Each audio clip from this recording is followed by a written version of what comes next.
Hi, my name is Soizick Jaffre, creator of A Good Sport, a graphic memoir about sports and the meaning of life. I'm promoting my Zoop crowdfunding campaign starting November 2023, and you're watching or listening to Two Geeks Talking. Hi, I'm Terry Madison Avery, publisher of Stack Deck Press. You can find me online at Instagram at Stack Deck Press, Facebook at Stack Deck Press, and also Threads and Blue Sky at Stack Deck Press. And you're watching and listening to Two Geeks Talking.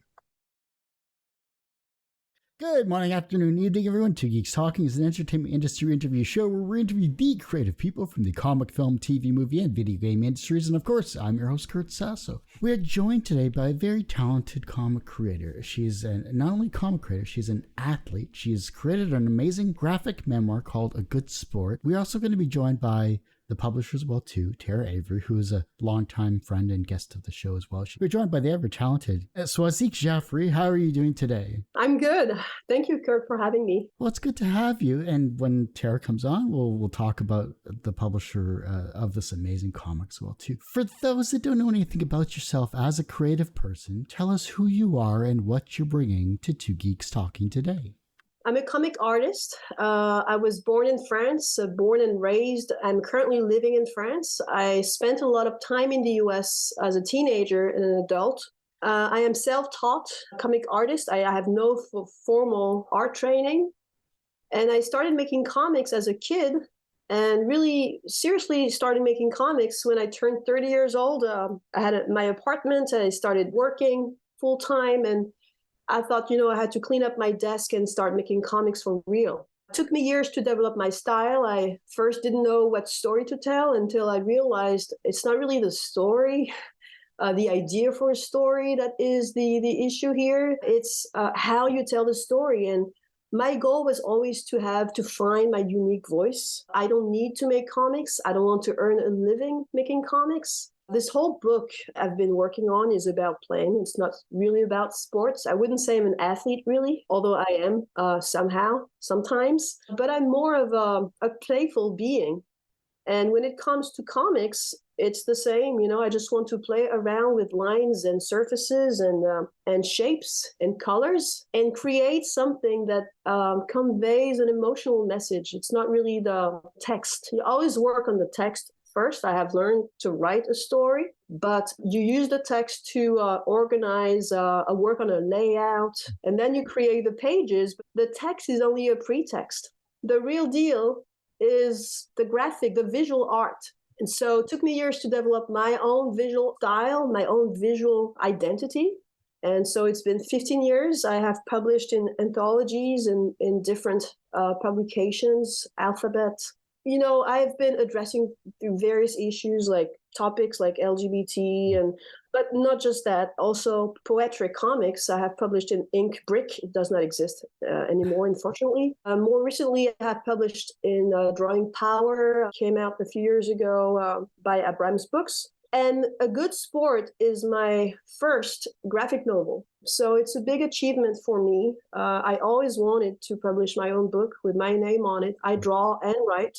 The idea for a book, it's not important. I just picked that idea because something happened in my life. I participated in the Gay Games in Paris in 2018, and I thought it was going to be fun. I did it because I felt I had to, because the Gay Games were born in San Francisco, and I feel very close to the city is really close to my heart and LGBT history. And so I really had to take part because the games were taking place in Paris, in my native country. Participating in those games, I realized it was all about friendship. I mean, it goes beyond sports. It goes beyond LGBT rights. It's really about friendship. And I got really emotional. I met people from all over the world, athletes from Africa, from Asia. And I realized how things had changed. 20 years ago, it was just us Europeans and Americans, Canadians also. And now you have people from all over the world traveling, meeting with us, and we're all in this game together. So I really felt I had a story here that I had to tell, but it was just an idea. And actually working on the book, it turned into something else. And just because of the way I work, I just found a deeper emotional level. And I just told a story of sports and the meaning of life and what it means to belong and, what it is to win and lose. It's really a story about freedom. So much to dive into, obviously. I love the fact that you're self-taught and the fact that you use the word play. The word play when it comes to art is something that as adults we don't usually do anymore because we're so focused in on either careers or we're focused in on life itself and what is our next goal. But once you learn to play with your art and play with your creativity in whatever medium you decide, I think that really frees up not only your mindset, but it also allows you to kind of relive a bit of your childhood that we've all lost in some way, shape, or form. Yes. Yeah, I made comics as a kid with my three brothers, drawing pictures and telling stories. That was our favorite game. That's all we did. My brothers were also really good artists, but they didn't keep making art as adults. So I continued. And, I really think comic art is monkey business. It has to be. I don't take it seriously. Sometimes it gets very professional, and I want to stay away from this. So I like the idea of making indie comics, of making alternative comics. I don't care if my art, my craft is not very professional. Sometimes I see it, I look on it myself as something a bit. Sometimes I feel the quality is not there, but I'm improving, I'm working on my craft, but I know it's authentic. I'm really looking for an authentic, playful, monkey business, type comic art. Yeah, I really have this playful childlike mindset, and never wanted to. I have a job. I'm responsible. I don't really project that image on the job, or in life, but really deep down in my personal life and in comics, which is my main passion, my main activity. This is what I do. I just play like you would play ball.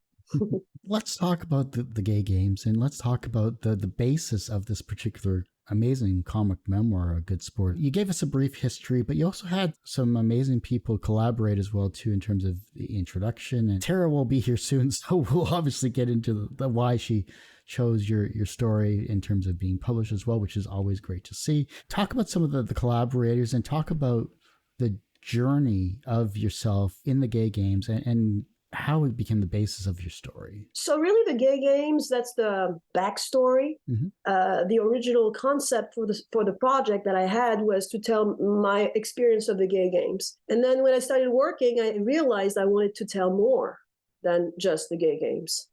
The gay games, actually, I lacked knowledge. I had to do a lot of research to really share what the gay games were about. And I found that what I experienced, that was, that bridge to friendship, was actually the initial vocation of the games. And so I learned about Tom Weddle. Strangely enough, I did not know that much about him. I know a lot about San Francisco history, LGBT history, local history, but I didn't know about Tom Weddle, about the gay games. So I had to do a lot of research. And I came to realize that his vision is really close to my heart. He's got this universal vision, bringing people together, and bringing gay people, gay, transgender people, queer people, whatever, people who are ostracized, bring them together around positive values. Because most of the time they had gathered or they gather around negative, so to speak, or painful topics, subjects. You march, you ask for rights, and you riots and, just basically marching. And that's good, we need it. But he had this very positive and light vision of what people should be doing. Also, they should gather and have fun. And that's very empowering, like human beings. I found many of his values to be mine. And so I wanted to tell about this. But like I said, working on the story, I realized there was an initial prehistorical story to my participation to the gay games. I had played sports as a teenager, as an adult. I had played sports as a little girl. And I really wanted to tell this story of that little girl really did not belong. I never, I guess fitting in has always felt out of my league, I like to say. I had to choose between boys and girls always, because boys and girls were separated in the, in school. Girls would play together, boys would play together. Adults did not decide on this, but kids would do it, and adults would let it happen. Girls had to play very stupid games, and it was this initiation game. Like, to learn to be a girl is just jump. You had those ropes, and it was really boring. I really wanted to play ball, and the boys played ball with me until they realized I was a girl. So I did not belong. I did not deserve to be with them. And it would be really violent. Like, I would really feel this exclusion, this rejection as violence. And so having to take side, having to toe the line, that's not who I am. So I'm telling that story. And oftentimes as a kid, I had short hair. My mom would let me be who I wanted. So you have no picture of me wearing a dress after the age of 5, because I guess I said, no, I don't want to wear a dress. There is no point. I want to be pretty. I just want to be, I'm a practical girl. And so my mom was like, yeah, right, sure. Yeah. So I had short hair. I had pants on and T-shirts. So I was one of the kids, but I guess I was one of the boys, but I was not a boy, and I never wanted to be a boy. But I realized being a girl sucked. I knew it. Very often I was asked if I was a boy or a girl. Like, what are you? People knew, but they wanted to hurt my feelings, and so I had to say, I'm a girl. I'm a girl. In the book, I keep saying, I'm a bird.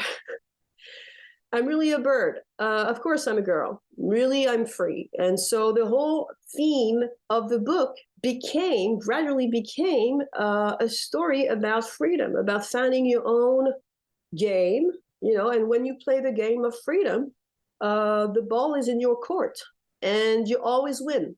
Well, that's great. I mean, we all experience different forms of discrimination, but we also find friendships in our own way. And the fact that you found friendship in your life through not only the gay games, but also through your other experiences in life itself, not necessarily attributed to a good sport, but you found your happiness. And I think that's very hard for some people to find their own individuality when it comes to the societal norms that we're always restricted by, which is a true shame. We should live how we want to live. Truly. You've traveled all over the world as well, too. The fact that you lived in the U.S., that you went from the U.S. to France to Saigon. How has that journey around the world helped you in terms of not only your life, but also from your creative standpoint? I guess I always had a global vision. I actually grew up in a small town. My parents were not from this area at all. They ended up living the town I'm talking about is Angoulême. Angoulême is the small town where the Comic-Con, International Comic-Con, takes place every year. I don't know if you've heard, Angoulême, it's this major Comic-Con. People from all over the world, people from the US, come to Angoulême. But Angoulême is a very small town. And as a kid, I saw this Festival International de la Bande Dessinée, this Comic-Con, take place and develop. So it's interesting. I wonder if that's why that's the reason why I started making comics. I don't know. It probably is the reason. I don't think I would have been that inspired to tell stories. My brothers and I would write text and make, pictures and just try making comics. So I grew up in this small town. It was really boring. But my parents had a different vision of the world, and my mom especially, and my family has this openness to the rest of the world. Yeah, as a teenager, I went to the US to study. Spent a lot of time there, went back, and then with my work and my life being what it is, I just traveled around. I was in Saigon in Vietnam for work a lot, so I'm telling about this because I know a lady there who she made my bowling shirt for the gay games.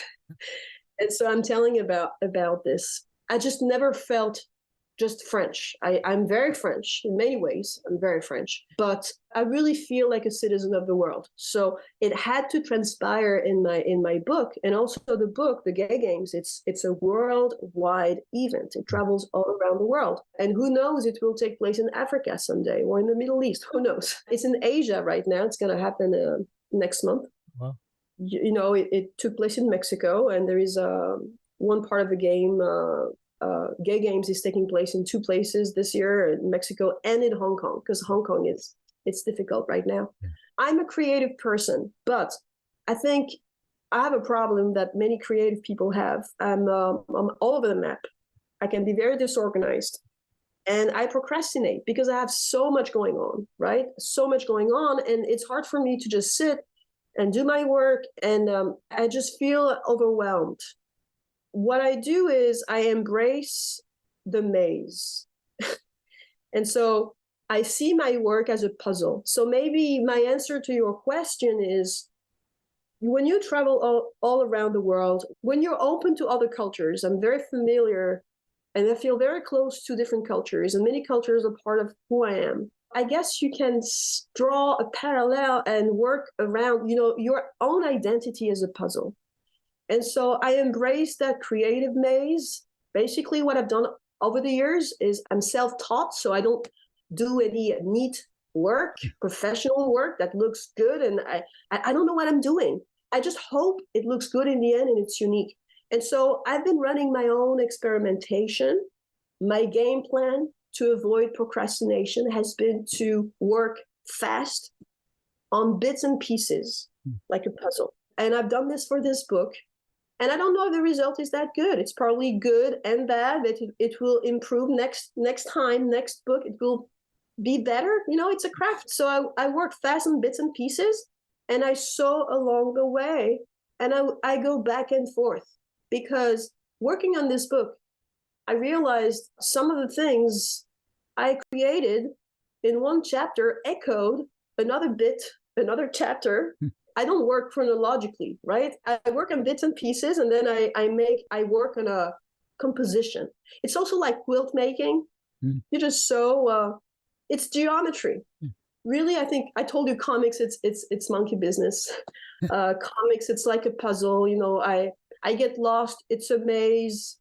It's like traveling around the world. You have a maze of cultures, but in the end, if you know what makes sense to you, and you have a message to convey, you just take those pieces of and you just build own puzzle. So this is a perfect segue into yourself as a publisher, because it has been far too long since you've been on the show personally. It's been over 10 years at least. Yeah. So welcome back. Thank you. Yeah, I think at that time I had just I was doing Gooch, the webcomic. Yep. And which was at one point the most popular thing I'd ever done. So we're jumping into yourself as a publisher these days, which is wonderful to see. Stack Deck Press. Stack Deck, hard to say, fun to read. Yeah. Tell us about how you became a publisher after all these years, and what led you to publishing A Good Sport. I backed into it like most things in my life. I work for Prism Comics. You're probably familiar with Prism. That's PRISM, as in refracted light, not as in incarceration. It's a nonprofit that supports LGBTQ comics creators and fandom coast to coast here in the United States. In 2015, the idea came up to publish a book that commemorated Prism's work with the Queer Press Grant, which had supported and launched the careers of about, at that point, 10 cartoonists, 10 comics creators, and we were going to make a book to commemorate that. Well, the publisher that we had lined up to publish it for us dropped out. I thought it was a shame because we'd already done a lot of preliminary work on the book. And so I said, well, I'll start a publishing company. At the time, I had a shell corporation lying around we didn't do anything with. And so I converted it into a publishing company according to the Secretary of State of California and got a DBA, and it became Stack Deck Press. Then we published Alphabet, which was an anthology devoted to the winners and strong nominees of the Prism Comics Queer Press Grant, which we were fortunate enough to get a Lambda Literary Award nomination for. A Good Sport is one of your books that you were publishing. So how did you come across this amazing comic memoir? Well, Swaz was actually in Alphabet. She'll remember that one. And so we go back. She goes back with STP, and we have a lot of mutual friends in common, including Tyler Cohen, a Bay Area-based cartoonist who we published one of her books as well, another memoir. So I think these two are on similar wavelengths. They both have surreal touches, and they both write interesting memoirs. So Swaz approached me, actually. She had this idea for sort of a memoir of her time in the gay games. It also had some connection with, sharing personal wisdom and personal experiences, and that were sort of adjacent and a consequence of her experiences with athletics. And it just sounded really fascinating. So she was out here visiting California. I guess it was sometime last year, was it, Swaz? And 2020. yeah. And so we discussed it at a local coffee shop, and thus yeah, let's do this. And so Swaz has gone from 0 to 60. This thing is practically complete. Probably one more proofread to go, and maybe some tweaking and such, but the book is done, and it's really special. I'm just amazed by Swaz's style and insight in this book. Yeah, that was something we touched on earlier here about being self-taught as an artist, about her traveling around the world. When it comes to this comic itself, it's going to be a Zoop campaign. When is that campaign going to start, and why did you choose Zoop as your platform? The biggest reason I chose Zoop is they kind of chose me. I was at WonderCon earlier this year. Jordan, one of the Zoops, approached me there and gave me a card and told me about this new crowdfunding platform that was all about indie comics, which I think is great, because I think that with some of the like Kickstarter, some of the other platforms, a lot of bigger projects, a lot of big dollar projects kind of suck up a lot of the oxygen in the room. Zoop, I think,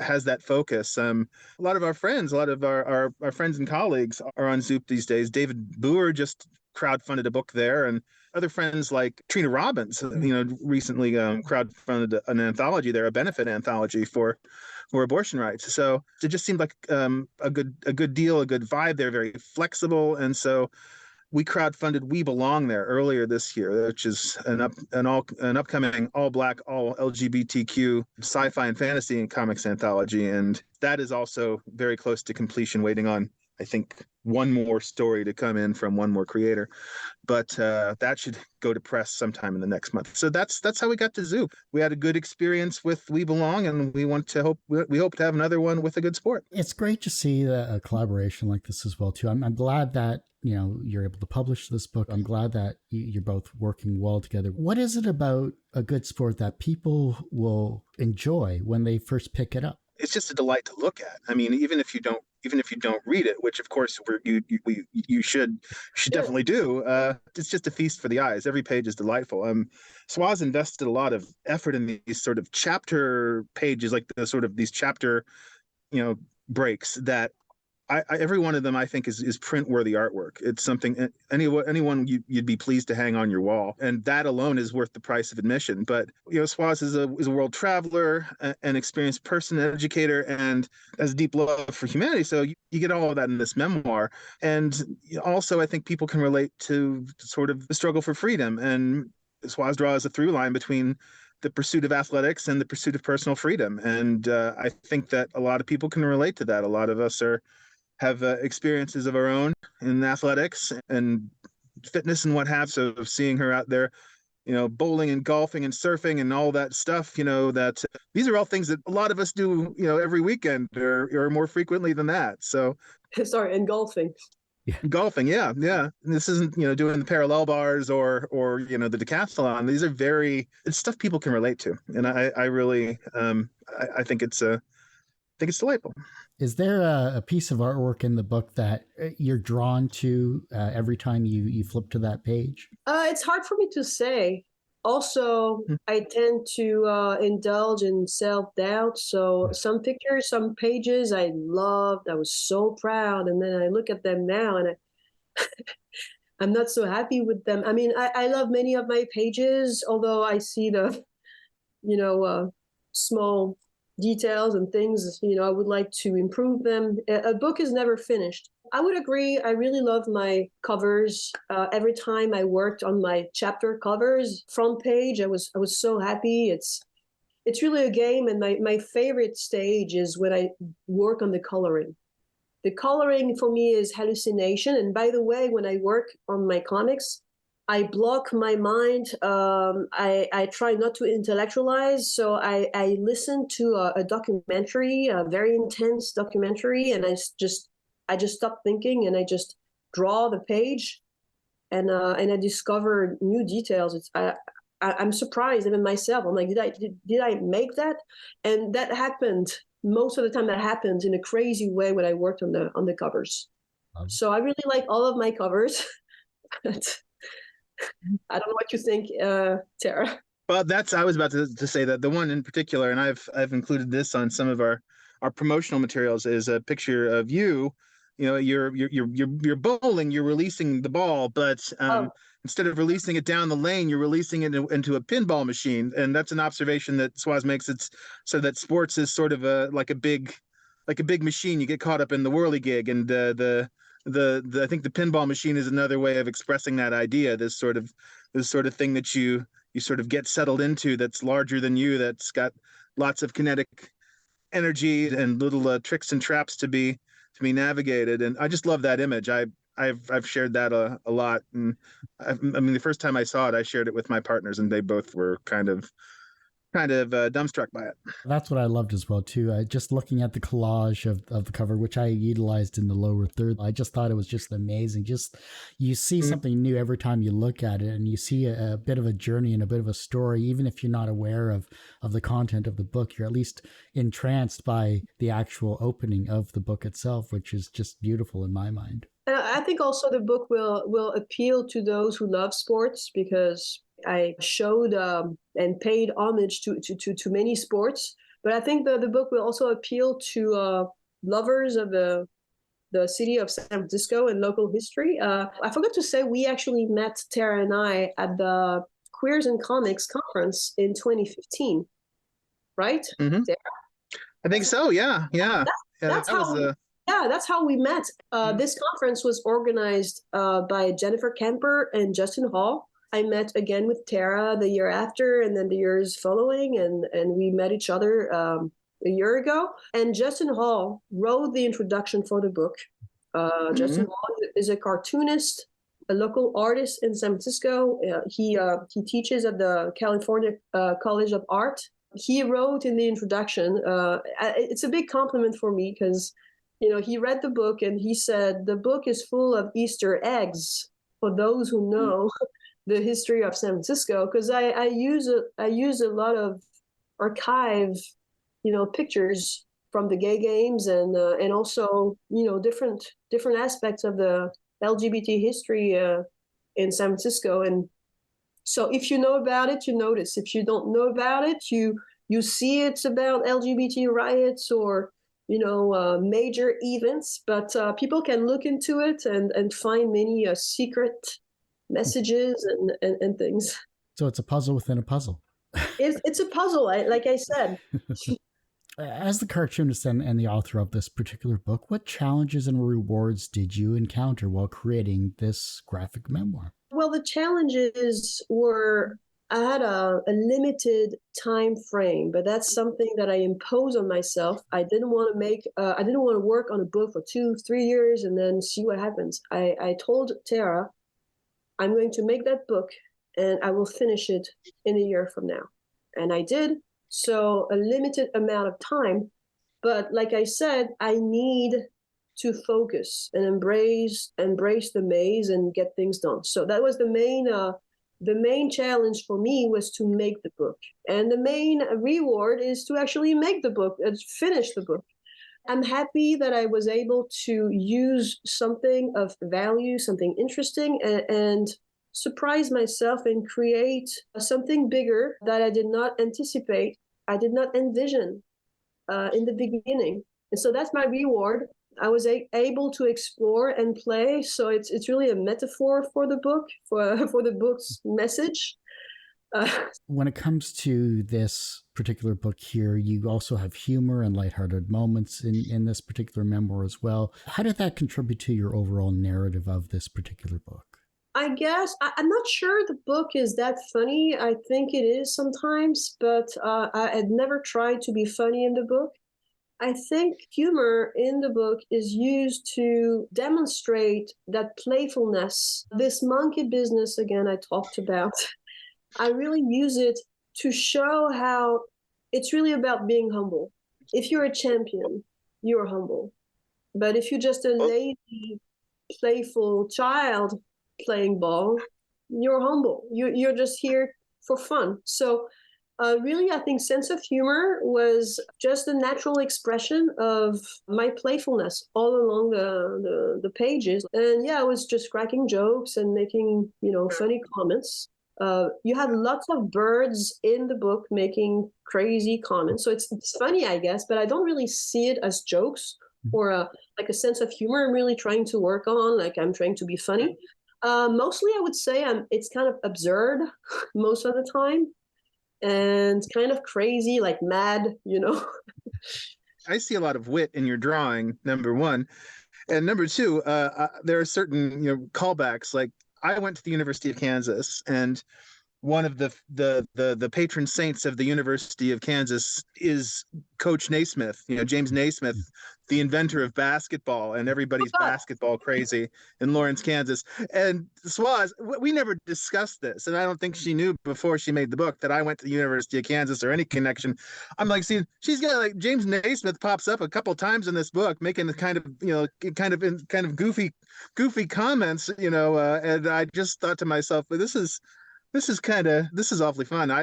There's definitely, yes, the playfulness is there, and I think whether it's intended to be belly laugh or not, there are definitely humorous touches. So, and God knows why. I have no idea how it came up. Like I'm not into basketball. Basketball is not even. I never played basketball. It's not in the book, but somehow it just popped in, and then yes. But it's something that Tara loved about the book. And a Canadian as well, creating the sport of basketball. So Canadian. Yes.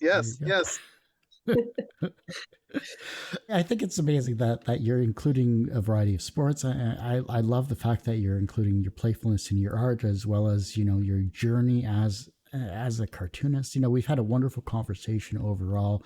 I can't wait to see this particular book in print. I'm looking forward to supporting it. The Zoop campaign itself, just to kind of go back to that briefly, what perks do you have available? Zoop does sort of a la carte. So tiers are they do have tiers. So right now we're writing the campaign, and one thing we'd like to do, since Swaz is a bowler and that's her sport, we're going to have a bowling shirt available. I'm trying to come up with some sort of other bowling themed backer rewards, prints, of course. Some of these, like as I've mentioned, these page breaks are all print-worthy pieces of art. So we're definitely going to be offering those prints, as backer rewards, the usual, the book and the digital copy, etc. See if we can also do some stickers, because we've got all these, delightful products of her imagination. Swaz is a bird. Swaz is Swaz. Swaz is a child. So I think that there's no shortage of visual delight that we can convert into stickers and other merch. Before I jump into my introspective questions here, is there anything that I haven't touched on that you'd like to showcase those that are watching, listening to this interview? I just want to say something about the book in general, and I think that another through line and theme in a good sport is the sort of the global fellowship of athletics. Something that we would hope the Olympics would do for us, but the gay games does to, I think, in an even purer way. Swaz does a great job of capturing that, and at a time like now, with the conflicts in the world going on, I think it'll be good for people to sit down with a book that encourages us to find the things that bind us rather than the things that separate us. How do you see this book contributing to a broader conversation about the LGBTQ plus rights and experiences of queer athletes around the world? In the book, there are several overlapping narrative threads. There is my voice, there is my personal individual experience, and it's my personal journey. But then part of the book is also a documentary and a comment on the Olympics. And also you have the voice of an athlete, a lesbian athlete from Uganda in Africa. And then you have the voice of a French guy, a gay guy in 1982. So you have different voices. And I think a topic for discussion is the diversity of voices And like I said earlier, Tom Weddell's vision of universal values. And I think it's beyond LGBT rights. You said it yourself, Kurt. We all experience somehow, at some point in our lives, exclusion. And I think everybody struggles. And I think we need to have a more generous, universal vision of society as humans. Of course, we have labels, we need them. We need to identify as whatever. And we fight for our rights. We're different. Some of us struggle more than others. But on an individual level, we all struggle. And so I think you don't have persecutors and victims, on one side and on the other side. We are all human beings, and we need to live together and collaborate and play together, play the game of freedom. And so that's my message. My message is it's good to create communities. It's good to embrace and claim an identity. But first and foremost, you are a citizen and you are part of society, whoever you are, and we need to play together. I think that also there's a certain benefit in pursuing the things that you love and the things that excite your passion and engage your ambition. Those are the things that also lead to freedom to take on a challenging task, such as participating in a global competition, which also turned out to be a bit of a collaboration, which we'll see if you read the memoir. Once you read the memoir, you will read the memoir. Everybody will. That's what connects us with people. Our passion connects us with other people. Everyone has one person that inspired them on their path to where they are today. Who was that for you? I don't know. I guess that a friend of mine who's a little bit younger than me, was maybe about half a generation younger than me. She said that all you Gen Xers talk about how Love and Rockets changed your life. And I guess if we're thinking about influences, I think that Jaime Hernandez probably was the cartoonist that changed my complete perspective on comics, and really just told me that comics can be about so much more than the sort of categories that I had been exposed to before. And it had been newspaper strips and superhero comics and maybe some humor comics like the Archie stuff and Richie Rich and the Harvey stuff, and this was when I first saw the Loca stories, the mechanic stories from Jaime. I just knew at some point this was the comic I always wanted to read and never could find and never even knew I wanted to read. At that point, I just completely changed my focus and had different expectations from the comics I read and different intentions in the comics I wanted to make. I've had so many heroes in my life. It's hard to pick a name, but if I had to pick someone, I would choose to name Claire Bretéchet. She is a French comic artist. She passed away about like a couple of years ago. She gave me a new vision of what comics could be as a kid. So as a kid, I read comics like French, Belgian comics like Tintin, all that stuff. It bored me, to be honest. I didn't like the stories. I could never finish a book. I liked the idea of comics, but most comics I had to read were not interesting. And then my mom started buying those comic books by Claire Bretéchet. So she was a woman at the time. Very few women in French comics were known, and she was a free spirit. And she self-published at first, and she became very successful. She was very smart, and she was basically a satirical comic artist, making fun of French society, making fun of people. And my mom loved it. My mom did not read comics at all, but she would let me read the books. The books were more like adult books. So it was a lot about sex, a lot about politics, and I didn't get it. And I would ask my mom, like, what is this? And she would say, that's that. But so I would get lost sometimes and would not understand everything. But I realized comics, so the style is not mine at all.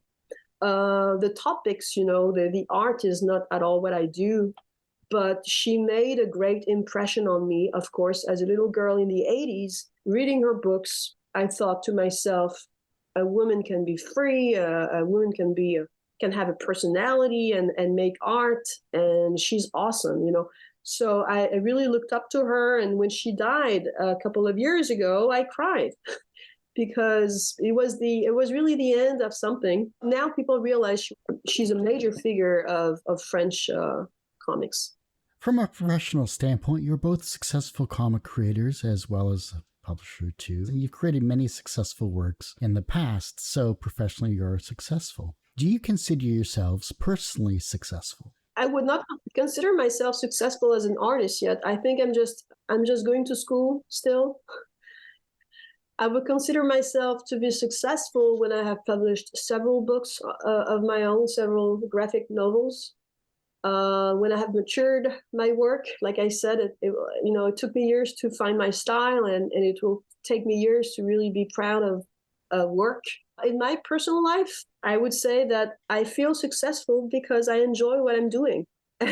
I do things because I find pleasure in them, because I enjoy them. And I'm happy to live every day doing what I have to do. And for me, that is success. I don't waste my time with painful tasks or things that people impose on themselves so they fit in. Like I said, fitting in was always out of my league. But I win the game every day. Having fun really is what's up my alley. Love the bowling references. I've had some successes. I kind of think about success from book to book. We've had I published a couple of award winners, and I've had some comics that have been of my own that have been well received. I'm 53, and comics alone do not provide all the income I require. I still have other sources of income and other avenues I have to pursue in order to pay the mortgage and all that stuff. Maybe someday when I grow up, I similar to Swaz says she's still going to school. I'm still in the process of becoming a grown-up cartoonist and a grown-up comics person, which I think is pretty positive from where I'm at. I know that a lot of people, they can get to a point in their career where they feel like it's become a grind or the magic has kind of gone out of it. I still have that. And I have some plans for some of my own cartooning work to put out after I make sure that this next group of books, including Swaz's book, are launched successfully. More to come on that. The reverse of success is failure. How do you deal with your failures? Mostly alcohol. Mm-hmm. No, I don't know. I had a flop Kickstarter a few years ago for a book that another one of these situations I jumped into heedlessly, thinking I could make something out of nothing, and we had a lot of good people contribute stories, but it didn't succeed in its Kickstarter. A lot of the support from friends and colleagues in the business to help get this thing the kind of attention it needed, that never really materialized. And I just, for a while there, I was just kind of down on it. I didn't want to do any more crowdfunding because I thought, well, what a mess this is. 2 failed crowdfunding campaigns, and this book is an orphan. That being said, I kind of got back into it. I published things that I could publish that didn't require me to raise big chunks of money. More coloring book, more of Jillian's series, Cologranant, which is another story for another time, and just kind of kept my hand in and kept plugging away. And I think that's the secret. Just keep doing what you can do and don't get so discouraged that you just drop everything. I would agree. I just move on. When I was younger, I would get paralyzed. I would be mad at myself. I would feel like I was personally responsible. But I think failure, you have to turn it into a lesson. That's very cliche, but that's the truth. So now when I fail, I stay very calm. I'm surprised myself how calm I am. Different types of failure at work, doing a task, failure at meeting a deadline, or sometimes failure at judging people. You trust people you shouldn't have, and you're mad at yourself. But in the end, I just tell myself, okay, I didn't know how to handle this. Now I do. And I just keep going. So mainly in art, I don't think you creating art, to go back to comic art, I don't think you fail. You just create. But looking back at what you did, you don't always feel happy. You have to accept, like I was talking about being humble, and when you fail, you have to remain humble and be a good sport and just move on, because it's part of the game to mess up, miss the ball. The younger generation is looking at your work and they're becoming inspired but creative in their own way, whether it's as a comic artist or creator of some way, shape, or form. Maybe you've inspired them on their path. How can they inspire the generation that follows them? We work in queer comics, queer themed comics, and a lot of what I would call emerging identities. There are ways of looking at gender and sexuality that we weren't aware of. I wouldn't say they didn't exist, but we weren't aware of. We didn't have vocabulary for, when we were growing up in the 80s, 90s, whenever we were growing up, and a lot of folks who are non-binary, asexual, demisexual, pick, all of them with a pride flag and a letter and an acronym, as things go, and which is, this is great. And I think that, we pushed the door open a bit and raised awareness for us and for the things that we had vocabulary and a concept for. And the next generation is going to do the same thing. Every 20 years, and this is something that the younger generation doesn't realize yet, I don't believe, is that every 20 years, all of this vocabulary turns over. And the words that we use today that seem cutting edge and accurate are going to seem 20 years from now retrograde and reactionary. So the nomenclature wars will continue, but the experiences are eternal, the sorts of feelings that we have and the sorts of lives we lead.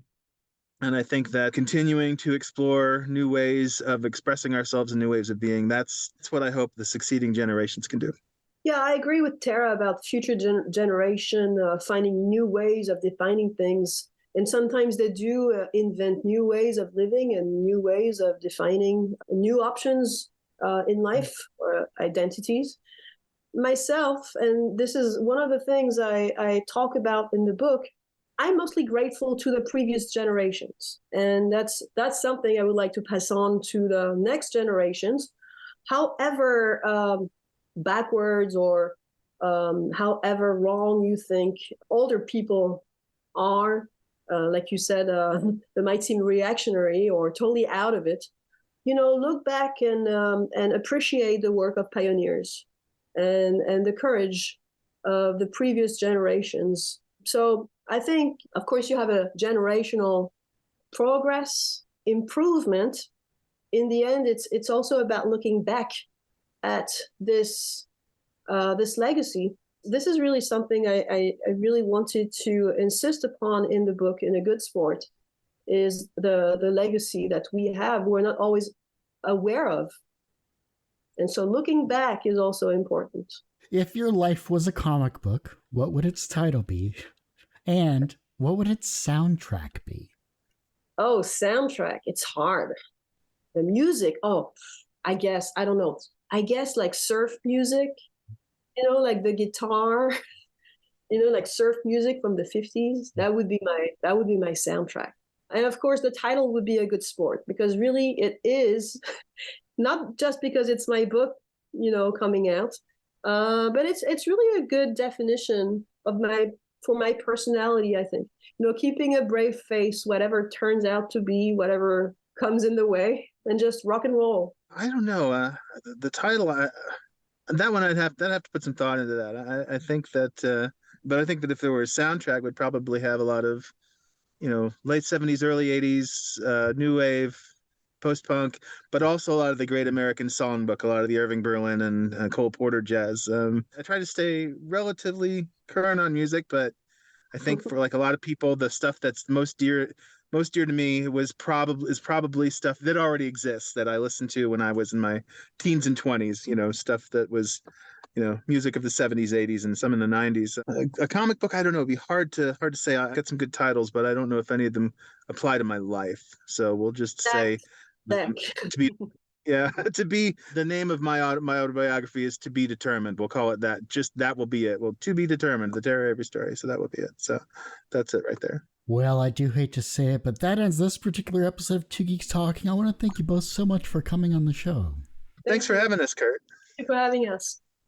Before I let you both go, where can we find you? How can we support you? Of course, where is this amazing Zoop campaign? You're going to find zoop.gg,